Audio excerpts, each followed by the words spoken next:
Number 2 Kansas trying to bounce back from that Texas Tech loss Tuesday. Iowa State in the building, a team that really struggles on the road versus ranked teams, as you can see. We'll pick it up in the second half. Kansas trailing by 3. Aaron Miles, look at this pass. A three-quarter court on the money alley-oop to C.J. Giles. Another look at it. It was a bullet, too. But it was right on line, an absolute top play nominee. Less than 5 minutes left. Cyclones up a half dozen. Kurt Stinson misses the shot in the lane, but Jared Holman goes up, gets it. Iowa State up 49-41. Less than a minute now. Kansas down by 5, and Jeff Hawkins sets up in the corner, drills the 3. Jayhawks within 2. So now we're down to 17 ticks. Curtis Stinson at the line, misses the foul shot. Kansas with the board. And Langford will bring the ball up court. Who's he going to give it to? Nobody. Langford will take it. Little fake and drive right at Stinson. Hits the shot, ties the game at 56. But play continues. Iowa State with the inbounds. Willie Blaylock up court. Heaves the desperation shot at the buzzer. No good, so the game heads to overtime. Now 12 seconds left in the overtime, but the game tied at 61. Here's what happened. John Walters. Stinson on a drive. Tough jumper. Got it! Curtis Stinson hit it with 5 seconds left. Cyclones up 63-61, so Kansas with a chance to tie or win on the inbounds. Langford, the desperation 3, won't go. So Stinson with the big shot, and how does he feel about hitting it? When they missed, I knew it was a tie game. I knew I could get one of the last shots. So I just told him I got this one, and he ain't called a timeout. He had faith in me, and I hit the shot. So Iowa State with the upset victory, 63-61, and actually get it done on the road, which is kind of miraculous. Think about this cyclonic turnaround for Iowa State. Started off the conference season 0-5, but have now won 7 straight league games. They've taken down 4 ranked teams during the run, and 3 of those wins were on the road. Now, bear in mind, before the streak, Iowa State hadn't won a single league road game in 4 years. So this mirrors the football team, which started 0-3 in the league and wound up co-champs with Colorado. 2 best teams in the Big East in Chestnut Hill. Craig Smith and number 6 Boston College hosting the 9th-ranked Syracuse Orange. First half, here's Smith, the hook, elbow foul. He had 16 points, 15 boards, BC up by 3. Smith, the Big East Player of the Year candidate. Second half, Darrell Watkins meets Sean Williams. Eagles run it. Turns out to be a Jared Dudley lay-in. Dudley had a game-high 21. Orange about to lose for the 4th time in 6 games, all against ranked teams. Jerry McNamara, this is his thing, but he missed 3 threes in the final 28 seconds. Len Elmore, your thoughts? Well, if you didn't believe in Boston College before, you better believe now. They demonstrated tonight a rare combination of power and versatility and terrific defense in the second half as they shut down Akeem Ward. This is a team that certainly belongs in the top 5. They're showing that they can play. And some payback after the Syracuse football team upset Boston College and knocked BC out of a Fiesta Bowl bid, 65-60 at the Heights. Perfect in Iowa City, chasing 30-0. 4 games to go. Here we go. First half, Adam Haluska, the putback. Iowa hanging around. They're down only 3. That's a top play nominee. Second half, here come the Illini. Darren Williams here, James Augustine there. 2 of his 13 Illini looking for their 14th straight road win. But as we said, Hawkeyes hanging around. Haluska for 3. He had 20. Iowa down only 2. Remember, they lost in overtime at Illinois earlier this year. Luther had hit, steal. Williams, a handle, tip it to D. Brown. Brown had 18, and there it goes. Another look. Illini upset about a lack of hot water in the team's hotel that morning, but didn't cool off the nation's #1 team. They're up 8. Final minutes, Brown knocks down a 3. It's a 14-5 Illinois run. Under a minute to go. Nick Smith is 7'2" here, and that's not stopping him from knocking down the 3. Illini win. They are 27-0. Could be the first unbeaten team in Big Ten play since Indiana in 1976. So 3 games away from a perfect regular season. Next, it's Northwestern at home Wednesday. Illinois won by 12 in Evanston last month. On March 3rd, the Illini will then host Purdue. Illini won by 9 6 weeks ago, the first time all season that Illinois, however, had trailed at halftime. And finally, they go to Columbus on March the 6th. Ohio State 18-9 overall, but they lost to Illinois by 19 back on January 5th. 3 more for the Illini. College Game Day Jam Posse at Rupp Arena. Third-ranked Kentucky hosting Mississippi State. Ashley Judd, your thoughts? Kentucky wins the national championship this year, or you win the Academy Award. Which do you choose? It's all about Kentucky. You know, it's about teamwork. It's about team play. It's about what we accomplish as a collective, not what we do as the individual, which is going to be the key to our rally tonight after a couple of off games. For the Oscar. They love it. She's surrounded by Kentucky people. What's she going to say? Patrick Sparks knocking down a three here, and Kentucky is up by 8. That's what he does. Oh, wide open. He'll kill you at 14. Chuck Hayes here. Some smothering defense. The steal and the finish. 2 of his 12. 7 Wildcats in double figures. UK's 15th straight 20-win season. There she is. Hello. 94-78. Fun. North Carolina 50-0 at home all time against Clemson. Hosted the Tigers in Chapel Hill Saturday. First half, Jawad Williams. Backdoor, Rashad McCants. Carolina's up by 10. Raymond Felton to Williams. That's an O-look. 43-23 UNC at halftime. Clemson headed to 0-51 in Chapel Hill. Second half, Melvin Scott saves it. Marvin Williams, touch pass, Jawad Williams. Jawad Williams had 17 points on his 22nd birthday. Tar Heels tied Wake Forest for the ACC lead. Number 7, Oklahoma State tangling with number 25, Texas Tech in Stillwater. First half, Oklahoma State's up 22-14. James on Curry ahead to John Lucas for the layup. Oklahoma State by 10. Now, watch the execution here early in the second half. Joey Graham sets not 1, but 2 lovely back picks to free up Lucas.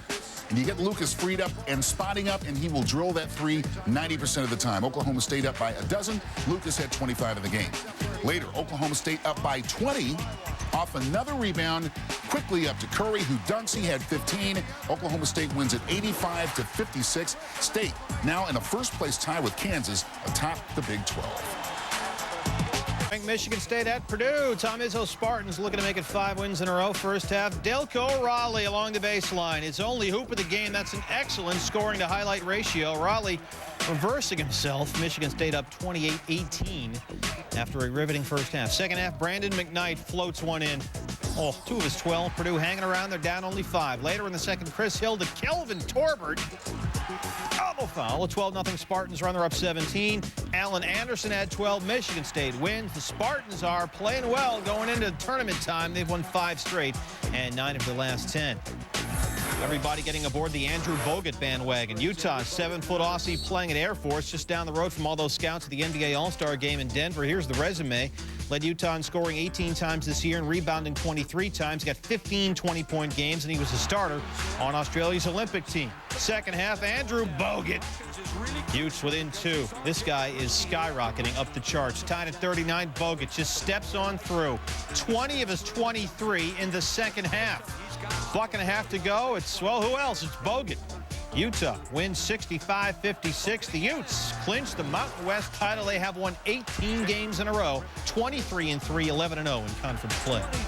Hosting San Francisco, Mark Hughes Bulldogs looking for their 24th straight win at home. 5 seconds left, tied up. Adam Morrison. Hughes said we wanted to go to him and wind it down, have him take the shot, and Adam Morrison nailed it. Gonzaga up 2 at a career-high 28. 0.6 left. Don's last chance. John Cox. Noonan. But does it count? Let's take a look. They looked at it. Ball still in Cox's hands as time runs out. So Gonzaga wins 75-73. Looking for their 5th straight WCC title. They're 2.5 games up on St. Mary for a conference lead. Number 18, UConn and Piscataway to play the State University of New Jersey, more popularly referred to as Rutgers. And this is Denham Brown in the first half with the steal and the finish. So UConn out to the early lead with good defense. Later in the first half, UConn inbounding. Marcus Williams with the alley-oop. Rudy Gay finishing it off. And then Charlie Villanueva misses the 3, but gets his own rebound. Sweet touch pass to Gay. 53-29 UConn. It was all UConn. Brown, Villanueva on the move. Villanueva with a big dunk. UConn wins it by a final of 85-63. For more on the busy basketball day, that is Kansas. K-State and Oklahoma in a pulse quickener here. Off the miss, Cartier Martin gets the board and the putback, tying the game at 67. Now with 6.6 left to go, Oklahoma inbounding. The inbounds pass goes right to K-State's Clint Stewart. Stewart fouled going in for the layup. I'll take another look off the inbounds here. David Godboll passes it to the right. but his man goes left. So a big opportunity for Kansas State. But after missing the first free throw, Stewart makes the second. So K-State up with 4.5 seconds to go. Now it gets interesting. Drew Lavender with the inbounds, 4.5 to go. Lavender takes it all the way down the lane, makes a beautiful layup as time expires. Players all over the court, but did Lavender get the shot off on time? That's the question. Here's another look at it. Watch for the board to light up. Looks good right there. But the issue that the officials had was the fact that there were so many hands up above, perhaps trying to rebound.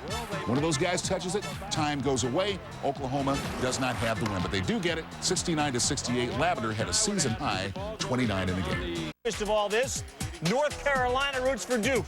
As Wake and Carolina are tied atop the ACC. Nobody can stop J.J. Redick.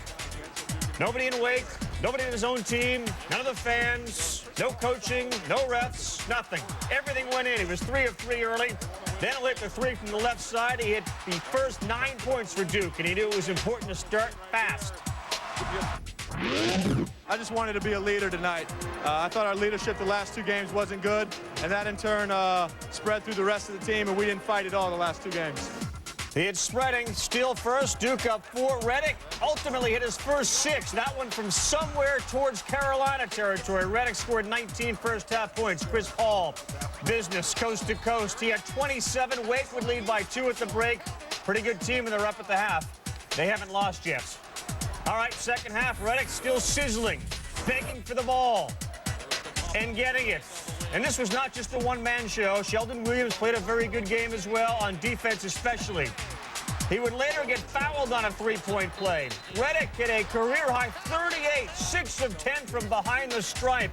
Look out, Daniel Ewing. My road's empty. Duke wins it 102-92. There'll be no 3-game losing streak.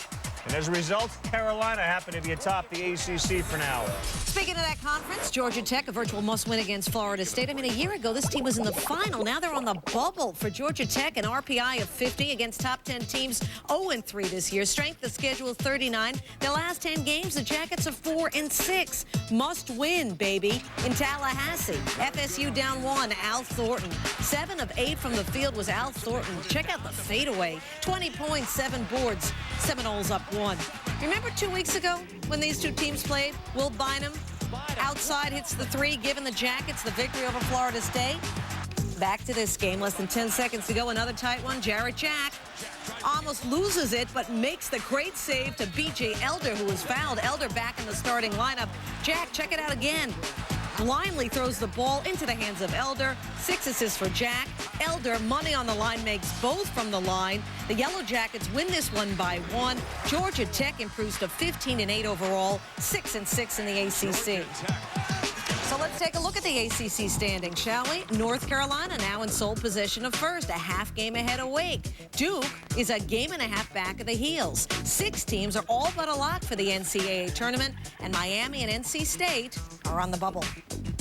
Frank Pittsburgh, Carl Krauser, just 3 of 10 from the field, but who's going to remember that when Carl does this? It's good. Krauser was bumped if you take another look, but no call. Krauser was 16 points and 6 turnovers. Second half tie game. Villanova's leading scorer, Allen Ray. That's sweet. 21 of his 23 coming in the second half. Ray, 64 3-pointers this year. A minute to go. Nova up 3. Ray driving. Said Ray, I wasn't scared to take the big shot. It helped Villanova win this thing as they improved to 17-6, 7-5 in the Big East. I'll tell you, the Big East is the deepest conference in college hoop. Georgetown, though, has now lost back-to-back games for the first time this season and plays Villanova next Sunday. The Big East should get 7 teams in the tournament for the first time since 1991. Getting only deeper next year with all those Conference USA teams, including that guys. Back in January, Pitino's Louisville team scored 105 against Tulane. They haven't really come close since then. Francisco Garcia drains a 3. He had 13. Cardinals down 1. Next possession. Now watch Ellis Miles. Looks as if number 2 takes more than 3 steps. In fact, looks like he hopped, skipped, and jumped there. Louisville up 2. Let's take one more look because they countered that shot. Miles clearly appears to take 1, 2. He had 13 and 18 boards, and Brad Soderberg lost his mind after that. He received 1 tee, then he got another one for punching the air. Louisville took a 1-point deficit, turned it into an 8-point lead, never looked back after that. Miles, the putback, Louisville a winner. They got 84 big points in this one. Big outfit. All about college hoops. Oregon State number 12, Arizona, and it was all about Salim Stoudemire, who came in shooting 55% from three-point range, tops in the nation. Want an example? How about this game? Starting the game off with a three is Stoudemire. And then Stoudemire, the Cats, looking to beat Oregon State for a 23rd straight time in Tucson. Another three and another three ball. It was getting crazy. The crowd felt it. Stoudemire, another three. You know, Hassan Adams and Channing Frye did combine for 28 points, but it was Stoudemire from three-point range. Overall, he was 10 of 16 from the field. Stoudemire, this is a long three. 6 threes at this point. Arizona in control at the break. Second half, more Arizona and more Stoudemire. Having a long-distance love affair. And more Stoudemire. This one is going to tie the Arizona record with 8 three-pointers in one game. That record held by Jason Gardner. Arizona by 22. This to break the team record. 9 of 14 from three-point range, 31 points. What a way to go out on senior day for Stoudemire. Frame jerseys for everyone. Former Stanford standout Josh Childress, who played 2 years with Chris Hernandez, got a chance to watch this up close and personal. That was Hernandez. So is this, pulling up and drilling a three. 8 of 13 from the field. He hits another three. 8 of his 37 in the final 3.5. A career-high 37 as they win 78-65. Pac-10 likely going to get 3 teams into the NCAA tournament unless somebody other than Stoudemire's Wildcats, Washington or Stanford, wins the tournament. Arizona State, you can make an argument with 18 wins, but who have they beaten? They can help themselves by beating Arizona and Washington in the final 2 weeks of the season. In 11 years, a loss at number 23 Oklahoma would be the Jayhawks' 3rd in a row and punch every panic button in Lawrence early first half. Off the Aaron Miles turnover, Drew Lavender here, Johnny Gilbert there. And later in the first, Lawrence McKenzie, and he's open for 3, 15-point Sooners lead. Oklahoma up as many as 19 in the first half. Later in the first, Drew Lavender. He's got the D collapsing here, gives him 3 options, and here they are. He's got Jason Williams open 3, Johnny Gilbert underneath, Lawrence McKenzie out on the wing. What is he going to do? Well, he goes to Gilbert down low. That's 12. Good call, Elko. Sooners up 15 at halftime. Second half, Aaron Miles, the steal, ahead to J.R. Giddens. And now, here come the Jayhawks. It's a 10-point lead at 11-2 KU run. Oklahoma hangs tough, though. Terrell Everett, no. Gilbert, yeah. That's a top play nominee. Jayhawks keep the pressure on them. They're not going away. Giddens, Kansas, back within 4. Giddens had 9. Moments later, Giddens again. Long 3. Jayhawks, 19 down at one point, are within 1 point now. But Oklahoma holds on. David Godbold, the freshman, a career-high 15. And Kansas has lost 3 straight for the first time since 1994. Ron Franklin and Fran Fraschilla had the call on. Kansas loses. What about 12th-ranked Utah at New Mexico? Utah center Andrew Bogut averaging 29 points, shooting 67% from the field in his last 3 games. Lobos knew all about that because Bogut was triple-teamed. Check it out in the spot shadow. Watch how he fights through it with ease. 7 of 17 from the field was Bogut. And here he's covered by 4 defenders. No problem. Breaks through again for the bucket. 15 points, 13 rebounds for AB. Meanwhile, second half, New Mexico up 6. Troy DeVries. Lobos up 9 against the Utah team, which already clinched the conference regular season title. Alfred Neal, that's nasty. And Mark Walters, season high 22. And Coach Richie McKay goes bananas. Why? Because his Lobos break Utah's 18-game winning streak. For the Lobos, their 6th win in 7 games. Marcus Williams missed that layup to tie it up late in the game, but the sophomore redeeming himself on Monday, hitting Charlie Villanueva.